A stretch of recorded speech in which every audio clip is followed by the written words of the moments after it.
TG Geeks, episode 105, November 28th, 2016. Beyond the Gates of Dune. You'll understand.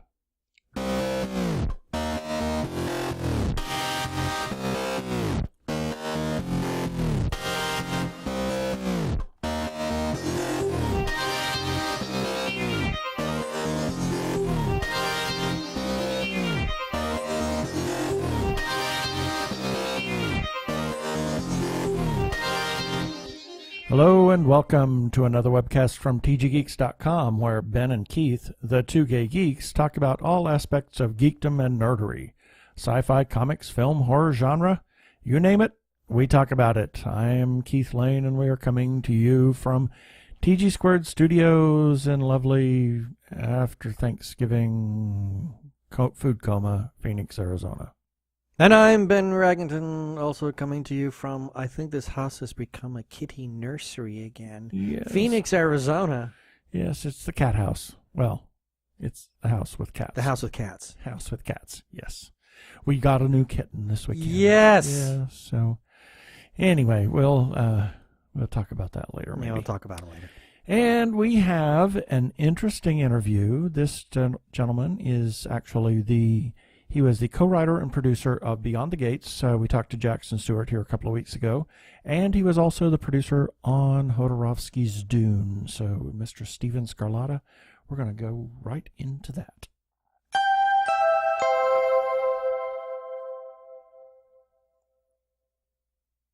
And this time we have with us Steven Scarlata, filmmaker extraordinaire, shall we say. Oh, wow. Welcome, Steven, to the show.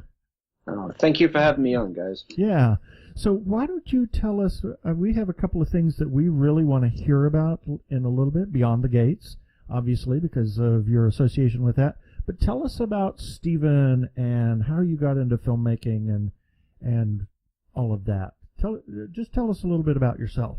Yeah, I grew up in New York, and as far as I can remember, I've been obsessed with horror films. I can't remember watching the first one. I've just always been obsessed with them. So I pretty much grew up, I was born in the 70s, grew up through the 80s, pretty much lived at a video store and just rented everything, every single horror movie I'd read about in Fangoria, and knew I wanted to be a filmmaker. Moved out to LA in the early 90s during that big independent boom, Reservoir Dogs and all that stuff.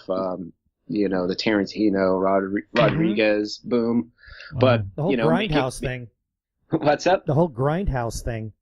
Yeah. I don't know if you remember, I moved to LA right when El Mariachi came out, right when Reservoir Dogs came out. And all of a sudden there was just this big independent movie boom. But, back then they were shooting with film. So it was really expensive to make movies. So I mostly just started off as a grip.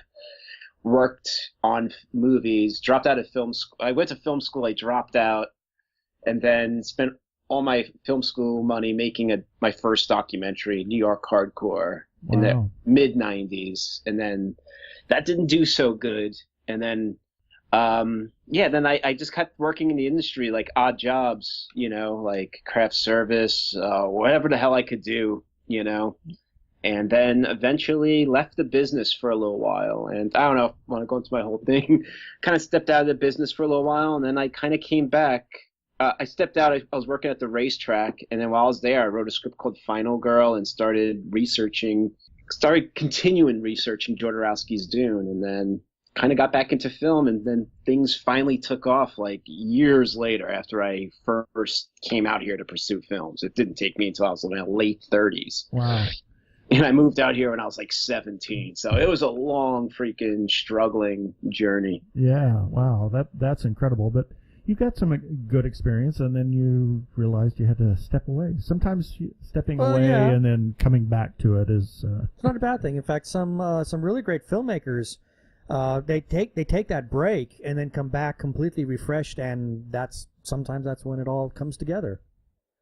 Yeah, you're right, because I didn't realize it until recently. Maybe that was good for me, because at the time I was depressed, being away from film, I was working at the Hollywood and Santa Anita and Del Mar racetrack, delivering mud to horses. Oh, and good that was Lord. just it was really rough. That was a pretty mucky job, wasn't it? Yeah, so maybe that's what got me to really hustle and write Final Girl and really like, move forward on Jodorowsky's Dune even more. That was like a dream that I was very lucky that even happened. So let's talk about that then. I mean, this is a fascinating documentary. Keith and I finally had the opportunity to watch it through it was Amazon. Yeah, we rented it on Amazon. It was like, oh my god! And this is the most insane film that was never made. Oh, thank you. What was the impetus to research this great science fiction film that I think many cultists would love to have seen made? In 1984, when Dune came out, it was right after Return of the Jedi, like in 83. Right. And so that was supposed to be the next Star Wars. And so I was really excited for it, and I rented it. It wasn't. It wasn't everybody. No, I mean, we like it, but yeah, it's not quite the film everybody hoped it would be. Exactly. There you go. You're putting it. But I was drawn to it because I thought I was supposed to like it, so I watched Dune like 100 times. Yeah, as did I. Yeah. And then eventually I discovered Jodorowsky. I ran out of Dario Argento movies to rent, and I saw this movie called Santa Sangre, and it had Claudio Argento's name on it. And I was like, oh, Claudio Argento produces Dario's films, and I love those films. And then that introduced me to Jodorowsky, and then I just really got obsessed with his films, mostly because you couldn't find them back in the early 90s. They were all like dubs from laser discs and other things, so I just got obsessed with him. And in late 90s, I finally realized he was going to make Dune, and that's when I was like, oh my god, I need to know everything about this. So I just kept researching it, not knowing I was going to do a documentary. I was just researching it because I needed to know everything about it. Right. So I guess for people who, and shame on them if you don't know anything about this project that Alejandro Jodorowsky was going to do. In a nutshell, what can you tell us about what probably would have been the most insane version of Dune ever filmed that never got filmed? What can you tell us about it? Just, in terms of the documentary, just in a quick few sentences. That's a good question. That is a really good question. It defies description, doesn't it? Yes, it does. It's like, I don't know where to even begin. When you look at that book, it's like, oh my god, that thing is like... that picture book? 8 inches high. Yeah, that table book that he shows. Yeah. Where do you go with that? Yeah.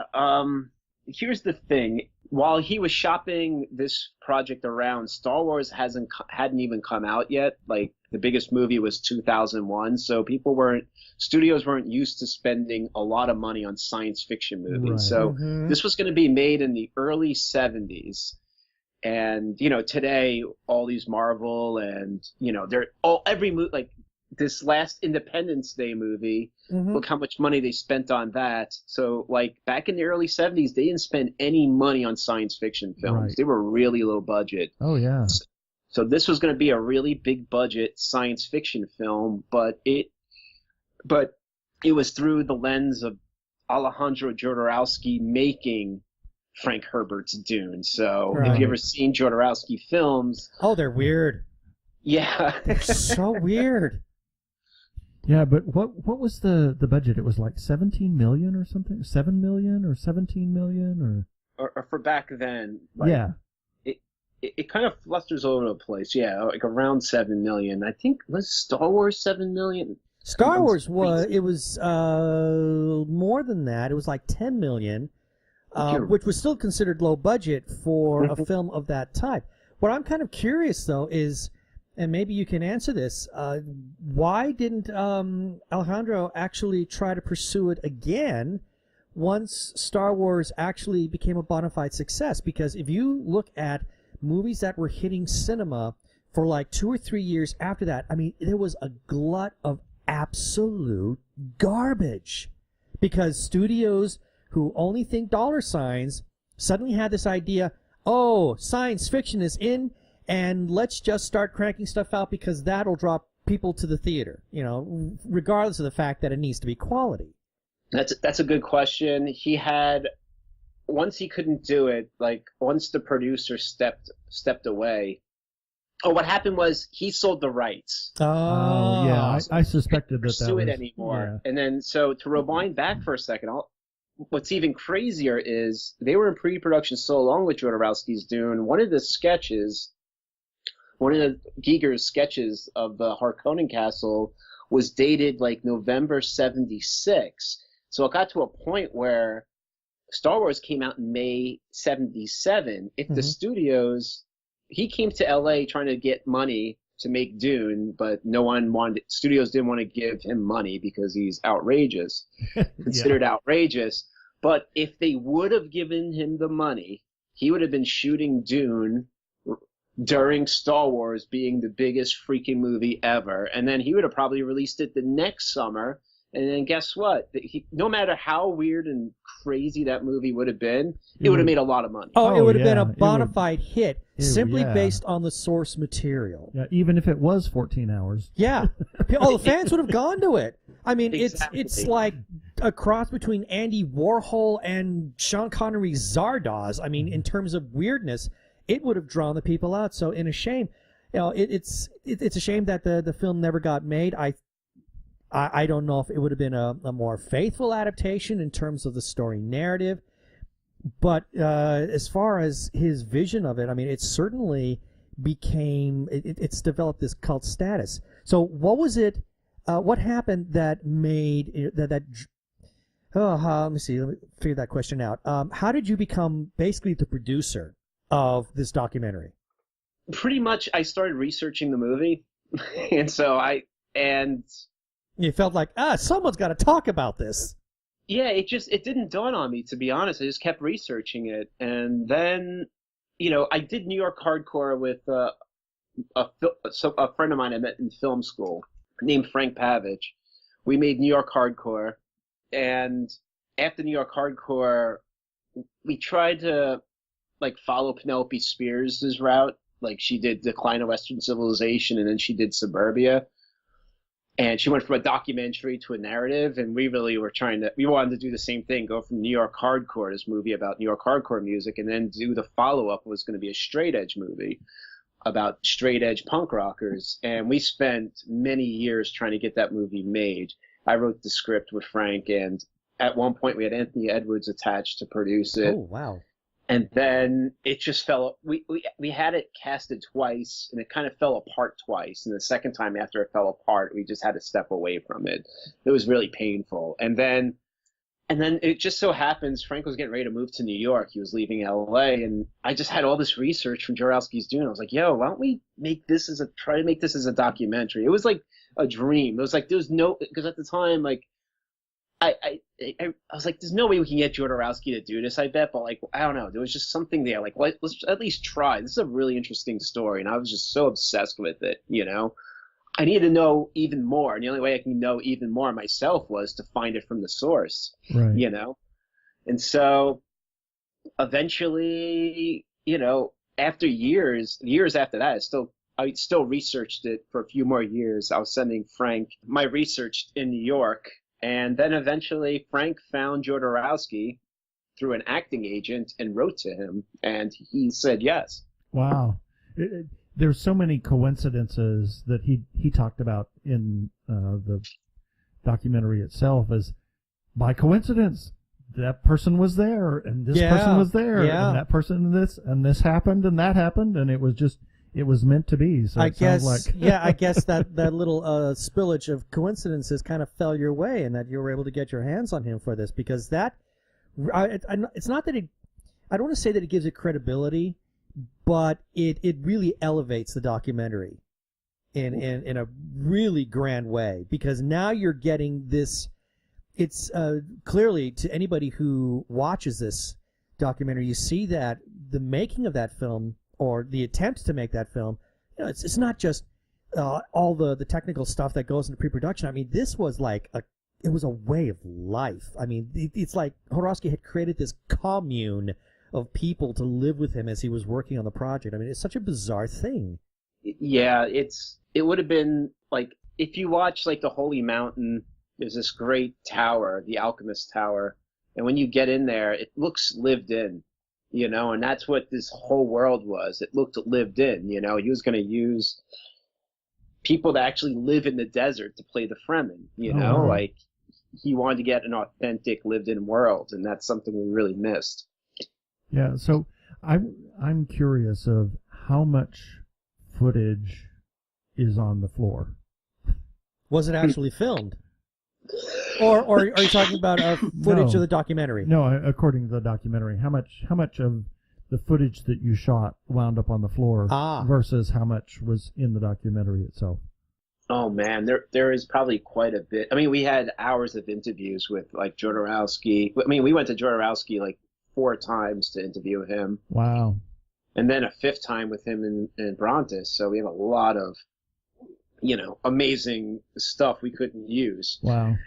And but it helped inform the story too. So there's no, I mean, and then the only other thing, to be honest, I'm not giving anything away. Like making Jodorowsky's Dune was like, I'm not trying to. I'm going to compare it to Jaws just for one reason, and it's just because in Jaws the shark never worked, and that's why the movie is so brilliant, because you never see it. And with Jodorowsky's Dune, like I could have swore when we were going to have lots of storyboards and like all kinds of concept art and behind the scene photos. And when we got to Jodorowsky's, he said like he pretty much turned away from the production office and left it. And so there was so much lost art out there. Oh, how tragic. That's terrible.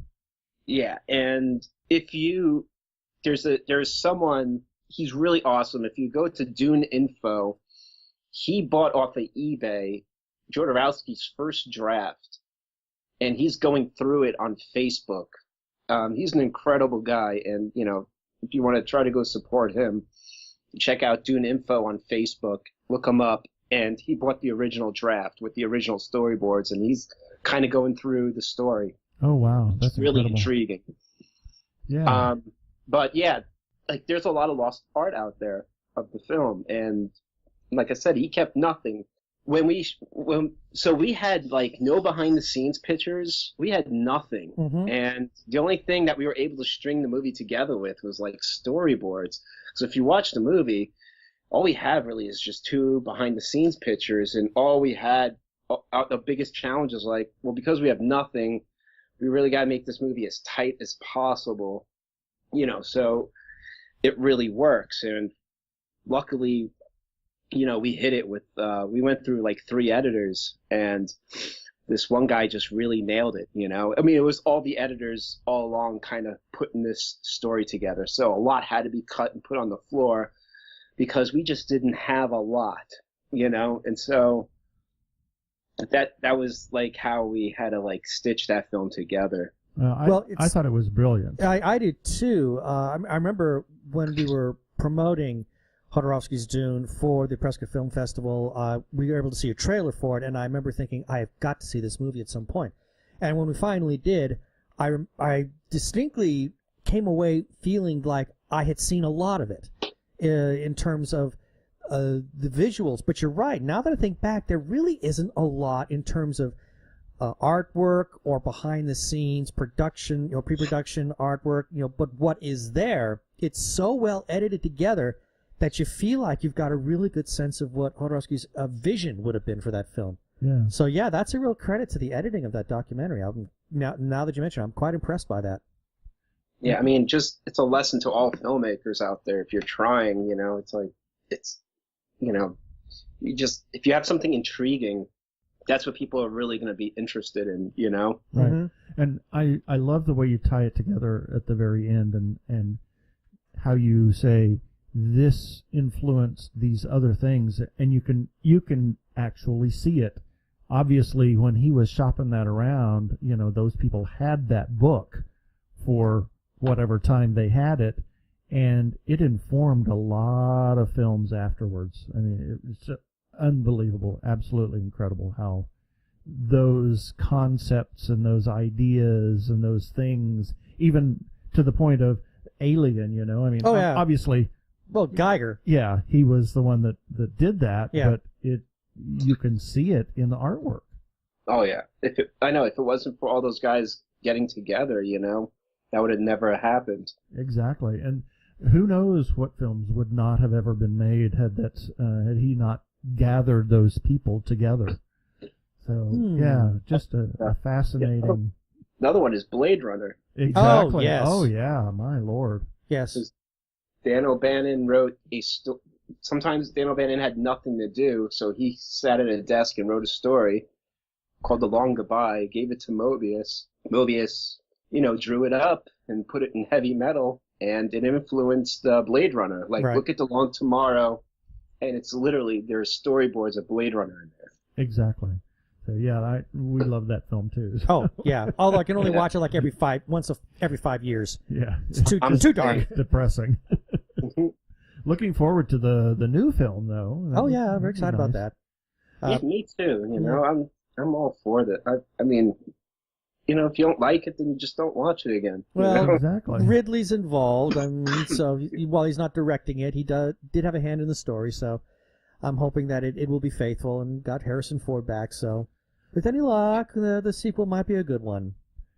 Yeah, I'm excited. They've been trying to make that for since they've been trying. I remember in the '90s at one point they were trying to make that. Oh yeah, there's several films that they've been trying to make forever. So that is one of them. So tell us about I assume it's your most recent project that that we kind of gathered information from, Beyond the Gates. Apparently you were the co-writer, and what else did you do on that film? Oh, yeah, I was one of the producers on it, and I co-wrote it with Jackson. And, I ended up meeting Jackson. It was crazy.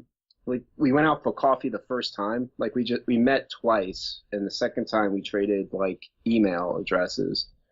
And then, we went out for coffee, and then the first time hanging out and drinking coffee, I just told him about this idea I had about a VHS board game, and he really dug it and kept texting me about it. I really like this idea.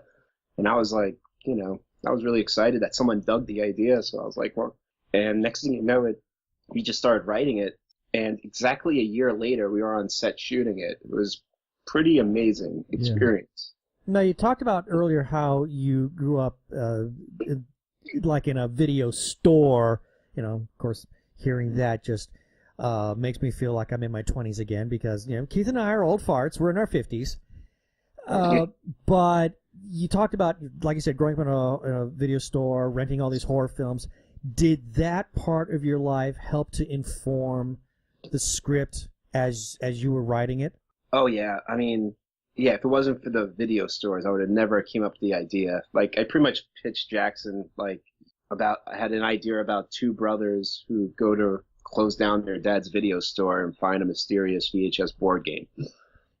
Yeah. And it's the video store was always part of it. And it's because, I guess, I don't know, there's just something about, I just wanted to so bad document a video store in a movie. Yeah. Just because in the future, these things are going to be gone. And Oh, it's yeah. just so cool to have it there. I always wanted to make a movie surrounding a video store. Especially one that's privately owned like that, because there's something just so unique about them that's, as opposed to the sanitized blockbuster chain kind of places. Oh my God. But the mom and pop video stores were just, I loved going to those all the time. And they were a dime a dozen. Yeah. They were everywhere. Yeah, they were back in the 70s. So let's talk. 80s, yeah, and the 80s. Yeah, that's true. So the concept of the VCR board game. Now that really put a big grin on my face when I saw that in the film because I actually owned one. It was a VCR version of Clue. But VCR board game. Wow, where did you pull that out of your hat? I don't know. To be honest, a lot of the ideas I come up with, they're pretty nuts. So I don't know, to be honest. I don't know how to. I had them when I was a kid, and I've always, you know what it is? I had them when I was a kid. I had, like you said, I had the Clue one too. I had Doorways to Horror. I had an NFL one, and then after a while, because I had no one to play them with, there would just be the videotape I would put on and watch while I listened to music when I first get new CDs. that's what I watch as visuals. So I just kind of grew up with it and always used it in some form as an aesthetic for me, and so it's always been locked in my brain. I've always wanted to do a movie about a game, and it always happened to be a VCR board game. Well, that's fascinating. So, we understand that there's a board game or a limited edition going to be available, or... I heard something from Jackson. I'm not 100% sure. I hope so. That would be awesome. It would be awesome, yeah. Well, that was one of the first things we talked. That was one of the things we talked about. I was like, how awesome at one point we can release this with the game. Yeah. Well, especially if Barbara Crampton comes back and reprises Evelyn, the host. Yeah. Oh, I mean, the whole concept is a really, really brilliant one. Wow. And all I can say is that when we saw the film at the San Diego Horrible Imaginings Film Festival, we walked away thinking that was probably the best movie of that entire event. Oh, thank you so much. Absolutely amazing. It really was great. I mean, it's such a wonderful callback to 80s horror, but without being all kitschy and corny. And again, the whole idea of the board game and the use of Barbara, she's this passive and yet malevolent force for the film that I just found the whole thing to be incredibly intriguing.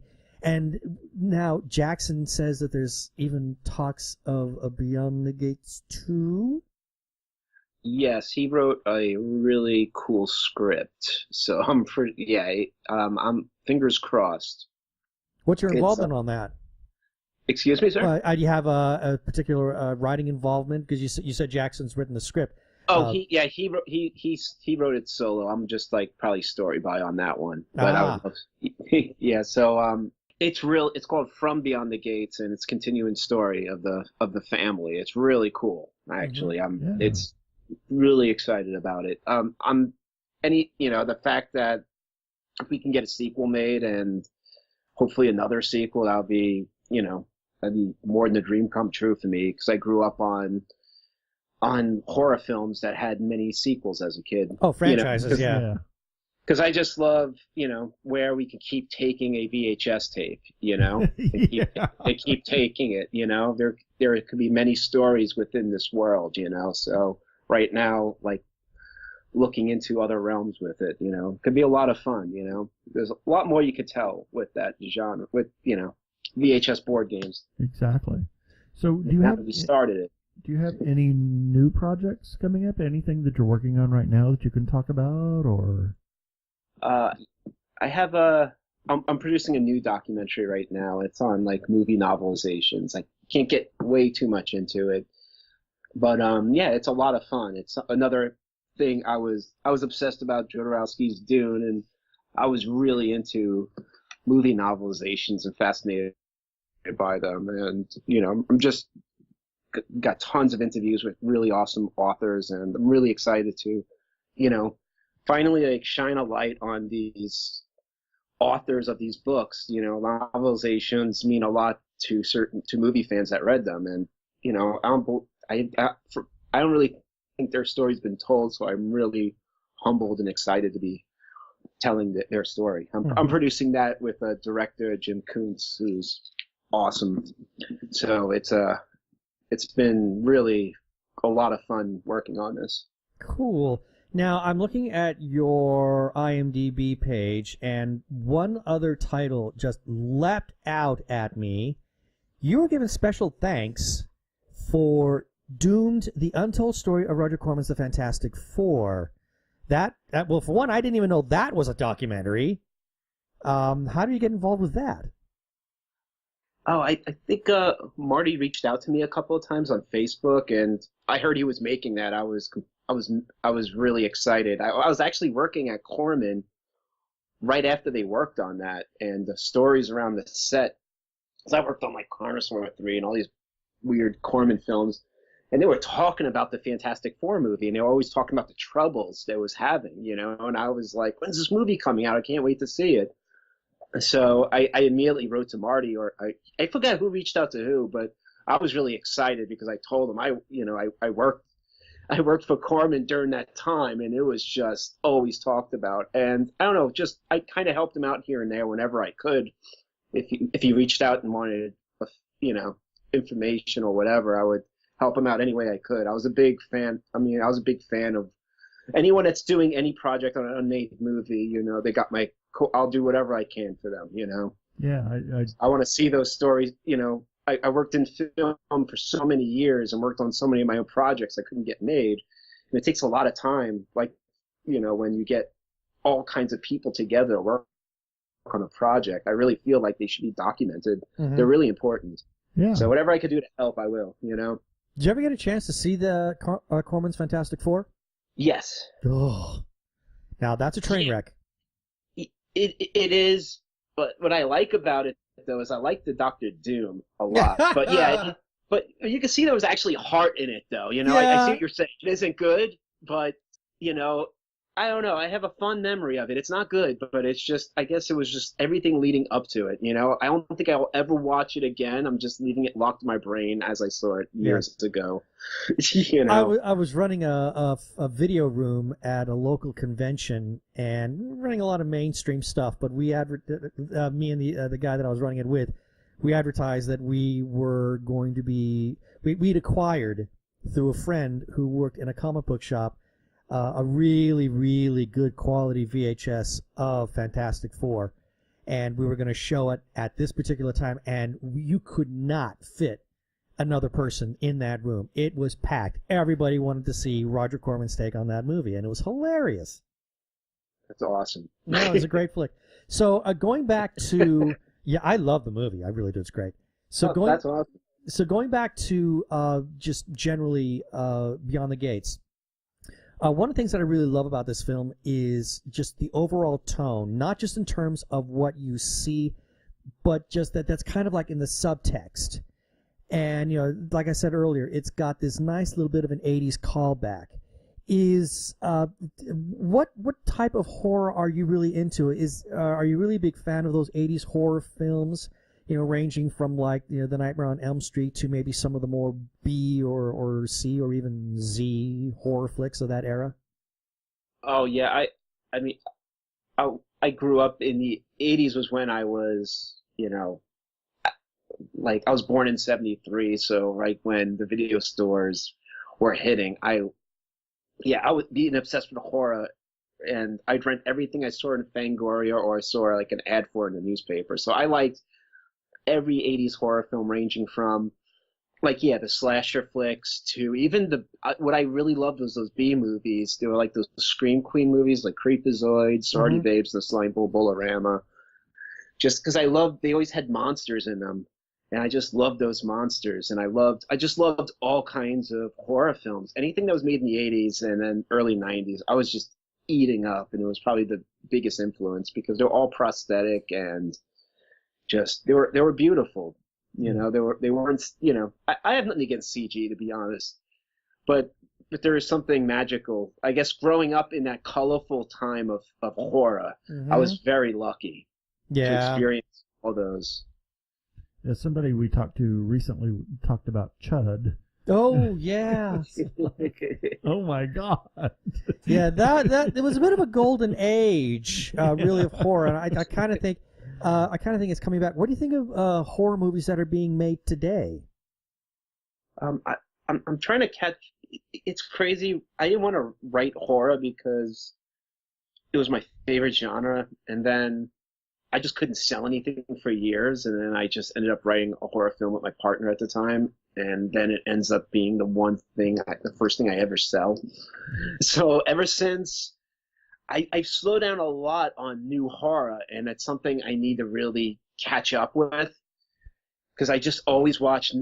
You know what? I fell out of horror for a little while in the 90s, so for like the last few years, I'm just keep watching a lot of 90s horror films that I missed out on.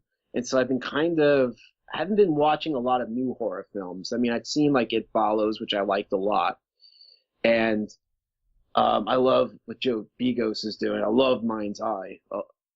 Love that one. But I haven't really seen any of the theatrical ones. I like the Purge films. I haven't seen part 3 yet. Mm-hmm. Oh, so far, The Shallows is one of my favorite films of the year, actually. So I've seen, I see very few new horror films, unfortunately.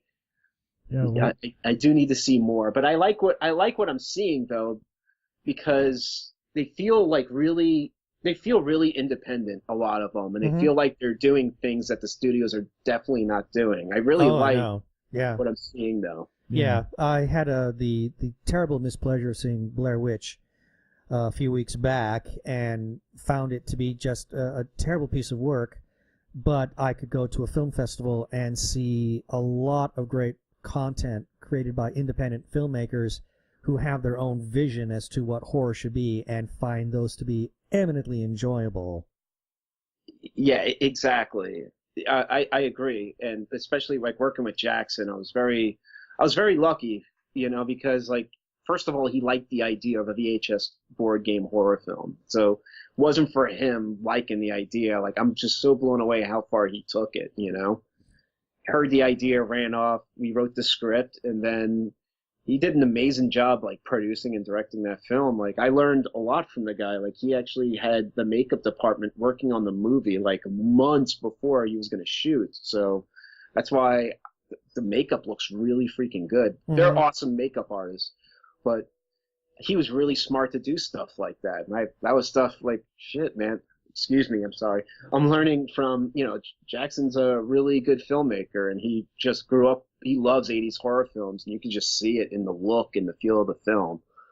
That was really cool. Yeah, that's the one thing that I loved about this movie. I remember when the lights came on after the film was over, and Jackson and the rest of the cast are heading up to the front, and the first words that popped out of my mouth were, "I love this movie. It was fun." And that's something that I kind of wonder about. Maybe I'd like to get your take on that. What do you think about horror movies today? Are they fun? I guess it depends on which ones. That's why I don't. As I get older, I'm just not really into serious stuff. So I guess a lot of these movies are really independent, and they're really they're very art house.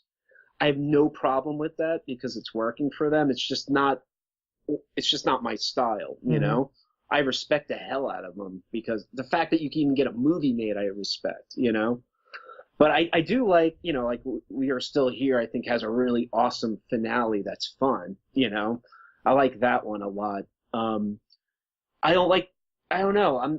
I'm not into the too serious ones and the super art house ones.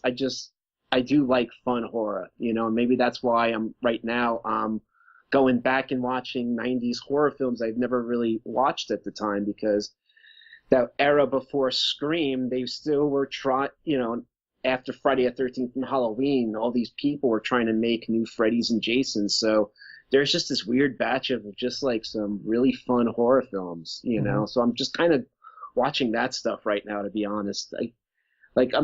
In October, I watch 31 horror films is my goal.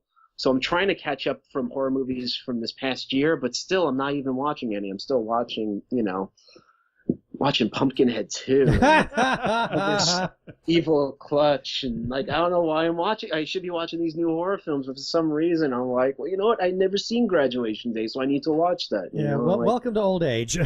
Yeah, so, but maybe 5 years from now, I'm going to probably go back and watch all these films and be like, these are awesome, Yeah, I need to rewatch Happy Birthday to Me. I haven't seen that in a long time. I need to see that again. Well, yeah. Stephen, go ahead. No, yeah, that's a fun one. That one really freaked me out when I was a kid. Yeah, there's a couple scenes that are just really like, eek. But that's right up there with the fun horror flicks. Yeah, that I really enjoyed that one a great deal. So, Stephen, it was a joy talking to you.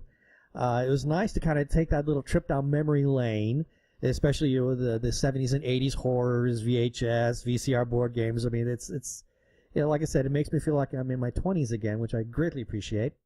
So if anybody wants to learn more about you or about your projects that you're working on, where can they do that? Do you have any presence on social media, the interwebs, websites, anything like that? Yeah, I'm on Twitter. You could look up my full name, Steven Scarlata, but my handle is the word neck and then X, neck, X. Find me on Twitter, and then I'm on Instagram, Facebook, and I'm on Vine also. I cut together nonsense VHS tapes I have, and that sounds like fun. Yeah, I just had like a bunch of VHS tapes, and so now I don't know, kind of want to do something. I don't know, I just miss those tail ends from like Cinemax and channels like that. So, another throwback. Yeah, there's like a really cool movement on Vine. There's like these really cool, I don't know, there's this dude named D-Coy, D-C-O-Y. He edits together all this VHS stuff really fast, and it's like a new version of video art that I'm just like in love with.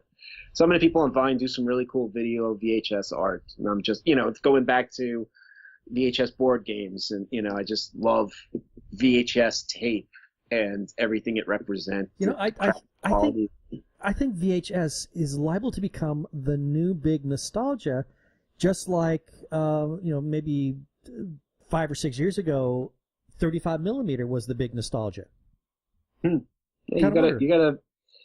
Yeah, I think you're right, because a lot of people collect VHS now more than ever, and now it's all about finding the most weird, unique VHS tape no one's ever seen too. Right? Yeah, may need to get another VHS player because I got a collection of videotapes in one of the rooms of the house. So. Yeah. So, hey, well, thank you. That was. I look forward to following your future work. Yes. Oh, well, thank you. Thank you for inviting me on and for supporting Beyond the Gates. That's really kind of you guys. Really appreciate that. We can't wait for that to receive distribution. Exactly. Well, thank you. I hope people like it. I'm sure they will. Yeah. Well, thank you, Steven Scarlata, for being with us this time. Thank you, guys. Yeah, baby. They're like two gay geeks. They're together, They're two gay guys, and they're geeks. Is that okay?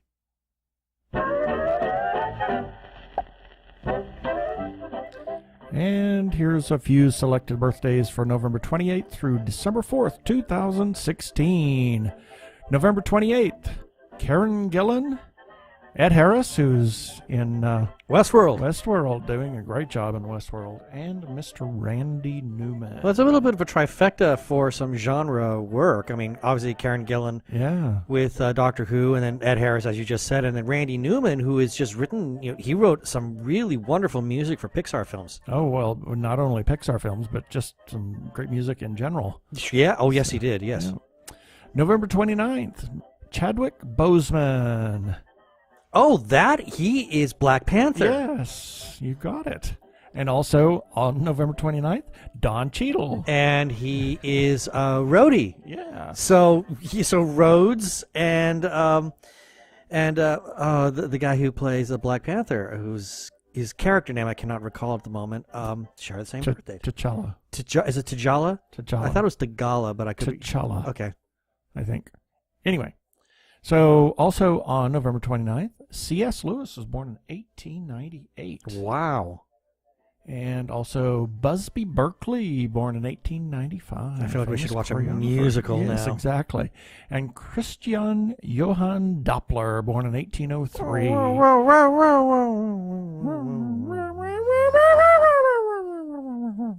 Also, good. Yes, that theater of the mind there, people. Yeah, good friend of ours, also on November 29th, Mr. Michael Cohen. Happy birthday, Mike. Happy birthday, Mike. November 30th, Kaylee Cuoco. Oh, of Big Bang Theory. Big Bang Theory. Also, Dick Clark.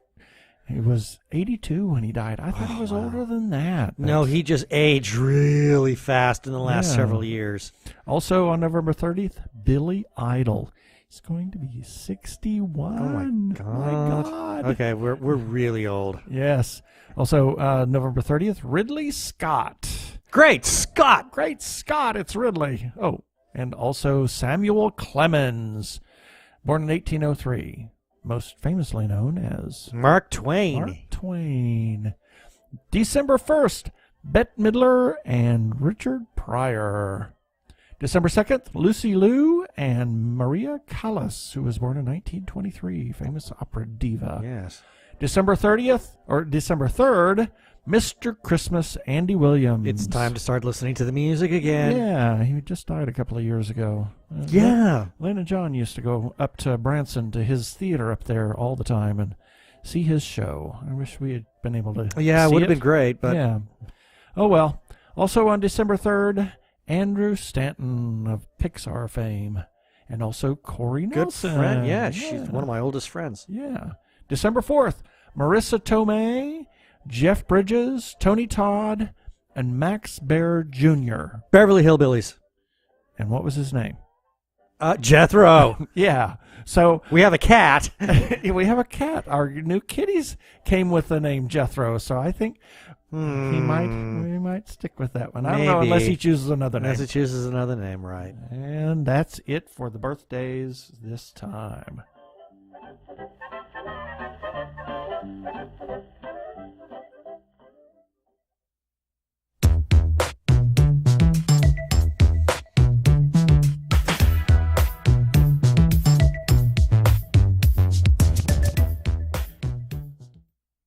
Forget about whether Han shot first. He did. Is it true that Han Solo teamed up with a 6-foot green rabbit? Did Darth Vader profess a devotion to the immortal gods of the Sith? And did Leia's unhealthy attraction to her brother grow for years? Ew. Hi, I'm voice actor Michael Corley, and I want to answer these questions and more on the VoxBox Star Wars comic book podcast. Each VoxBox episode covers classic Star Wars comics, starting with the original Marvel series in 1977 all the way to the present day. So tune in, have some fun, and may the Force be with you at VoxBoxPodcast.com.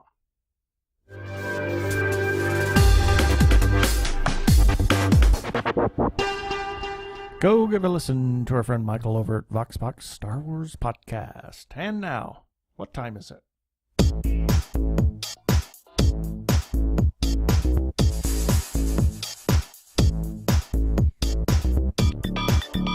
Sounds like techno time. Yeah, as we're both bobbing and weaving here in our chairs. It is feedback time, and we got quite a bit, starting with episode 103. And in that one, we talked about how the Disney XD is going to be doing a series, or no, ABC Family, I think. Yeah. It's going to be doing a series on Big Hero 6, and how the voice actor, Scott Adsit, who is also a comic, and he did the voice of Baymax in the movie. He will be returning to do the voice of Baymax again for this new series. Yay! Yay! Yay! Anyway, Tommy Cannon, regular listener of the show, wrote, "Agreed. Scott Adsit is a total boss. I love him and his way of getting a piece of humorous humanity in every role he takes on." Yay. Yes.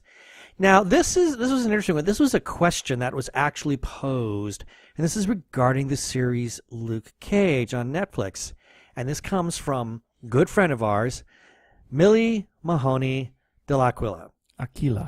I can never pronounce that right. Aquila. Anyway, I should leave all the complicated names for you from now on, because No. I'm never going to get them right. Anyway, she posed the question, "I'm a huge fan of Jessica Jones, and I'm now beginning to watch Luke Cage. I am disappointed already. What is your take on it? I don't like that Luke went from bar owner nice guy to ex-con." Well, Millie, that's how Luke became Luke becomes Cage. Luke Cage. There's Actually, a whole story. Yeah, it's a whole story. That's it. It's his origin story, right? And it's not only his origin story, but the origin story of a number of different characters in this whole series. Mm-hmm. So you have to kind of take it all into. You have to look at it all. And we need to remember that in Jessica Jones, he does sort of imply that he can't exactly be caught by the law. Right. So already we know that there's something up. And just because he becomes an ex-con does not mean he's not a nice guy. Exactly. He still is very much a nice guy. Yeah, you have to watch the whole series. You need to stick it out. You see the whole story. Right. So I want to pose this question to everybody out there listening. For anybody who has an issue like this with Luke Cage, what would you say they need to do in order to find the magic of the series as we all did? So leave it at that. And then we also, last week, we ran a story. Well, this was a trailer for Valerian and the City of a Thousand Planets. But this is a very special trailer because at the very beginning of it, you saw a little credit to us because we had written a little review on the trailer about how beautiful it looked. And one of the people involved with Valerian decided to reissue the trailer and stick our name at the very beginning of it, which was really, really cool. So we reran that. Yeah. And good friend Mark Biaggi simply had this to say, dude! And he was right. Yeah. Now, regarding episode 104, the drinking episode. Yes. Because that's what it was. We had Jeannie Koch over, and anytime she's over, madness will ensue. And she starts off with, the yap is running over at the TG Geeks, check it out. And she was right. Yeah, it was a lot of fun. Tons of fun. And for anybody who doesn't remember or doesn't know, if you haven't listened to it, shame on you, it wasn't just an interview we had with her. We did the whole show with her. She did a show with us. I mean, her interview is coming up. Her interview will be soon. But this was just a regular episode that she got to sit in, and this is something that I've been wanting to do, and I'm hoping we get to do more of that in the future. Yeah, it'll be fun. Several times a year at least. Yeah. Anyway, then we got a great comment from Hamish Downey, and we talked about Ever After, and he simply says Ever After is a wonderful film. Well, thank you, Hamish. And then Brian Arkle Weber, good friend, he simply writes, 2016 has indeed been a bad year. 2016 is basically the worst possible ending in a BioWare game. The kind you have to work at to get for completeness sake, or just look up the cute scenes on YouTube if you're lazy. Cutscenes. Oh, that is cutscenes, yeah. Because it is literally impossible to be a bad enough player to get it by accident. Then he adds, everyone, please go see Arrival. Seriously, Arrival. This movie needs to make more money so more smart sci-fi movies can get greenlit. I think Movie Bob kind of nailed it when he said the movie has the kind of story that the late, great Rod Serling would have been proud to have in the Twilight Zone pantheon. If it's not too late, where you are, see Arrival. Yeah. And I would also just say that I was perusing Facebook earlier, and Chrissy Hartman, good friend of ours, she just saw it, and she said, I've got 3 words for you. Go see it. Oh, cool. So we'll have to go see it. Yeah, I think we need to see it. And then we got a comment from Andrea Richoff, and she writes, thanks for the shout-out, guys. And that was because she left feedback the previous week. And so here's another one, Andrea. And then she says, still only partway through the episode, but funny as expected, especially with Jeannie there. And OMG, Jeannie, I learn new things all the time. Monet is my favorite artist, too. Also, Ben and Keith, I totally agree with you on Fantastic Beasts. One of the best films I watched this year so far. Got to do the review and loved it. Yay. As we did too. Oh, yeah, we need to see it again. Desperately. Yep. And then I got another message from a good friend, personal friend, Carol Chernich, and she says... She's actually my cousin. That's true. She writes, so proud of you. And then lastly... comment from Mark Ross, who we interviewed really recently. He's director of The Curse of the Phantom Shadow. That's it, yes. I want to say, never mind. I was going to completely ruin that. Anyway, he simply says, thank you for having me on the show. And Mark, it was a pleasure to have you on the show. It was. And that is our feedback. And thank you for everybody that has left us feedback. And you can leave us feedback in multiple ways. You can leave it on the website at tggeeks.com. You can leave us on Facebook or on Twitter or on our YouTube episodes. But if you do leave us a comment or feedback, please be nice. We want to know what you think about the show and about our articles. You can even call our listener line, and we'll play your comment on air. That's 469-TG-GEEKS. That's 469-844-3357. Hi, this is Ginny Koch, author of the Alien Catherine Kitty Cat series from Daw Books, part of Penguin Random House, and you are listening to the Two Gay Geeks Webcast.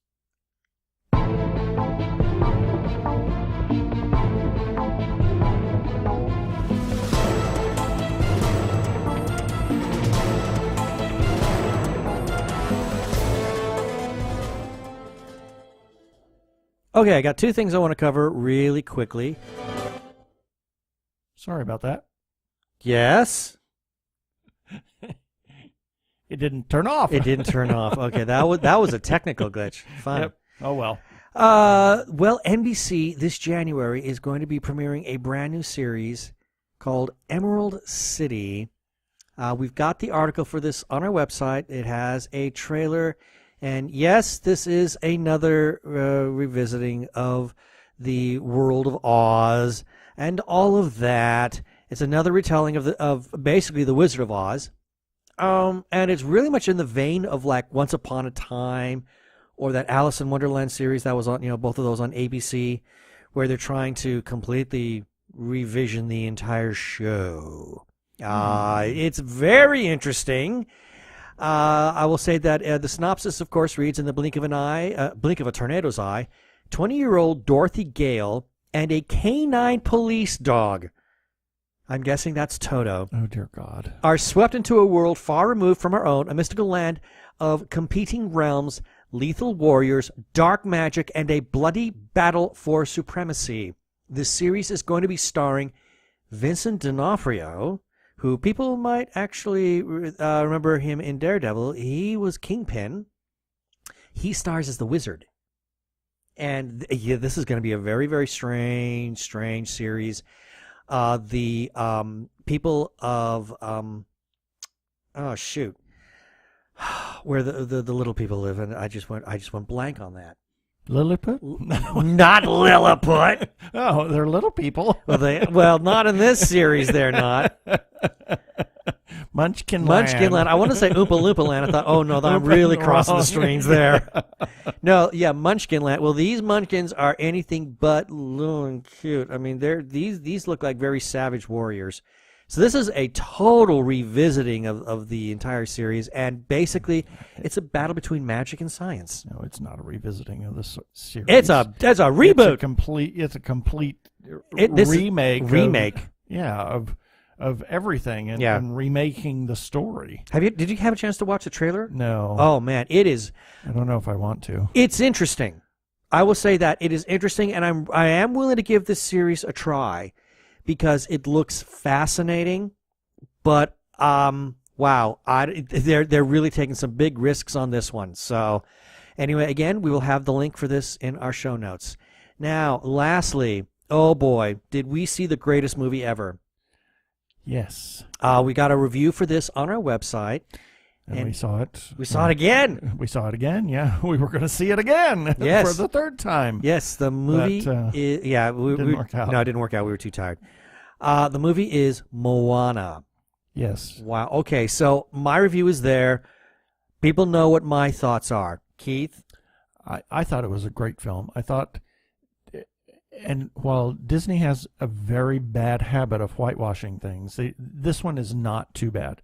Now, I did read an article today about somebody that is from Pacific Island Polynesian culture, and while he was not totally bashing it, he did say that they got some things wrong, and the middle section, obviously, was not really enamored with Maui's attitude, but said the very beginning and the very end of the film were true to the culture, and he appreciated the ethnic Polynesian and Pacific Islander cast And I thought that was the best thing. Now Disney is trying, and granted they are a money making venture and they have to do what they have to do to make well, money. it's not too far off from like when they did Mulan, and a lot of people kind of really had a fit regarding the dragon that was voiced by Eddie Murphy. Yeah. People had a really bad time with that. They thought that it added a comedic element where it didn't need one. Right. Same thing with Hunchback of Notre Dame and the gargoyles, how they became comedic characters. Right. Pocahontas. I mean, it's always there. Right. It's part of the formula. Yeah, it's Disney formula, and that's what he said. And yeah, yes, I can accept that, and it was Disney formula. But I thought that they did a great job in getting an entirely ethnic cast. To do this, especially the young lady who is now 16. She was 14 when she started the film. Her voice is amazing. My God. She's a great actress, a very good voice actress, and what a setup. Pipes. Oh, and just the story itself, it was a very moving story, and it was wonderful. I thought it was great. The music is just incredible. I've got 2 or 3 songs that are just rotating. Yeah. Throughout my head constantly. There are several pieces wow. That are, I mean, they're showstoppers. Yeah. And who knew that Dwayne Johnson could sing like that? Yeah. And that was another thing that this person commented on, is that some of the music is true to, you can hear it in the undertones and behind in the background, that it's true to Polynesian culture. Mm-hmm. So I was pleased with the music. It's very touching and moving music. And the movie has done very well. For the 5-day Thanksgiving take, it is Disney's second largest haul at 81.1 million, and I think the only one that beats it is Frozen.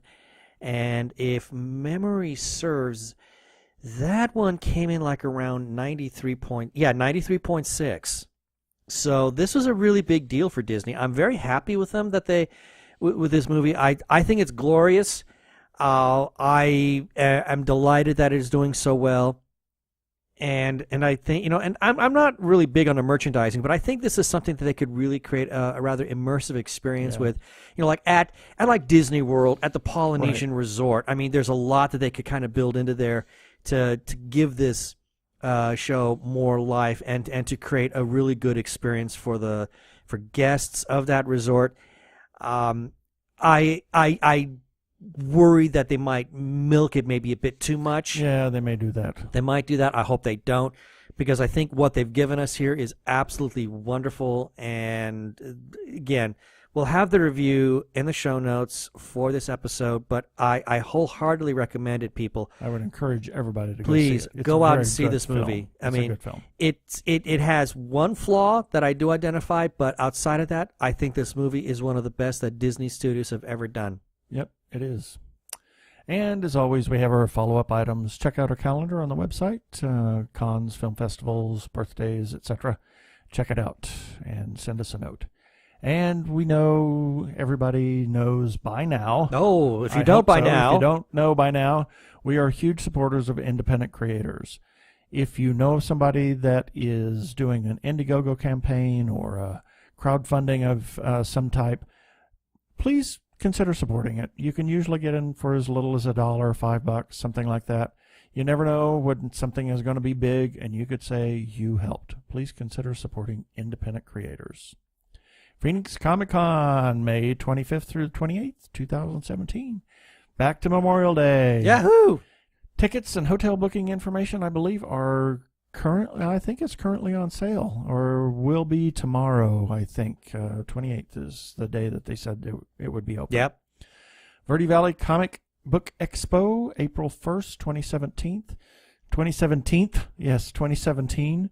Hopefully details will be coming soon. That was Ann Roberts' baby, so we'll have to see who picks that up and runs. Oh, I'm sure someone is definitely going to want to pick up the reins on that, just as a tribute to Anne. Yep.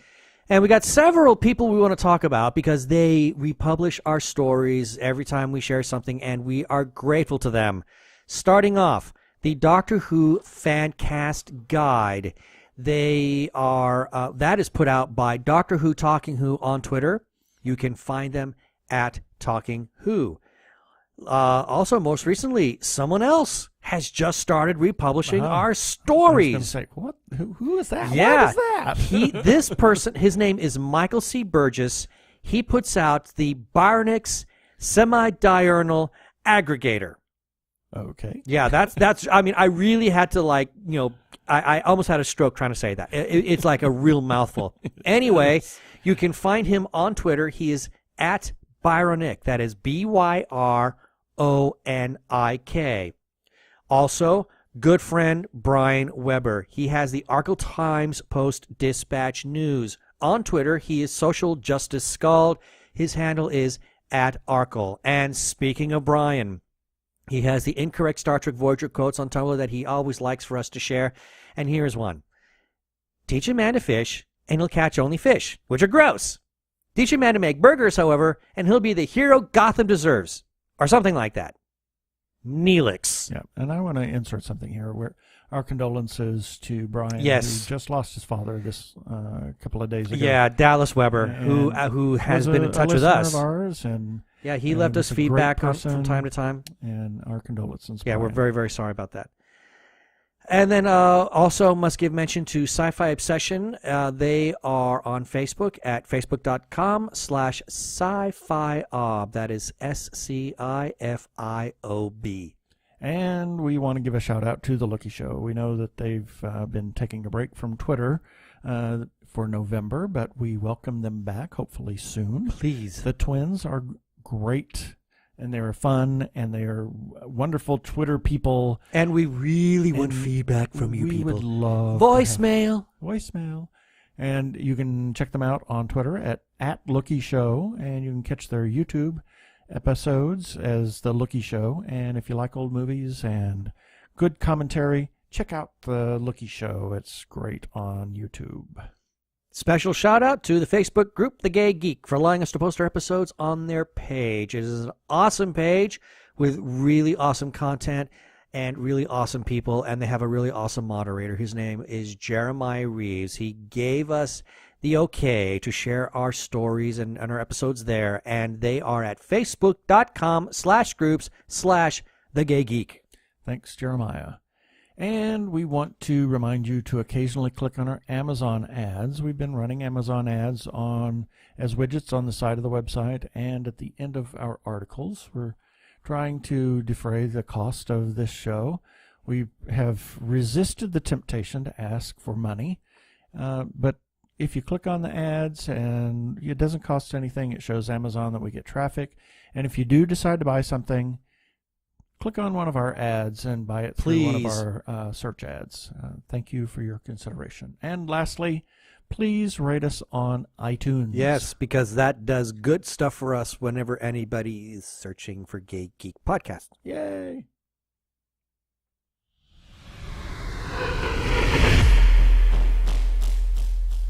Up next week, we have our annual or semi-annual interview with Jeannie Koch. Annual.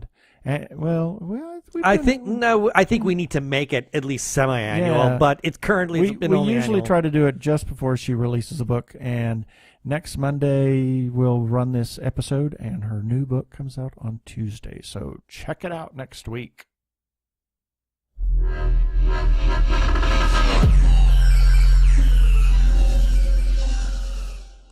Okay, that should do it for this episode of TG Geeks Webcast. Be sure to check out the article for the webcast episode. We're going to have several links on the page, and remember, you can comment on our Facebook page or our website, tggeeks.com, or you can leave a voicemail at 469-TG-GEEKS. That is 469-844-3357. From TG Squared Studios, I am Keith Lane. Thanks for listening. I bid you peace. Cheers.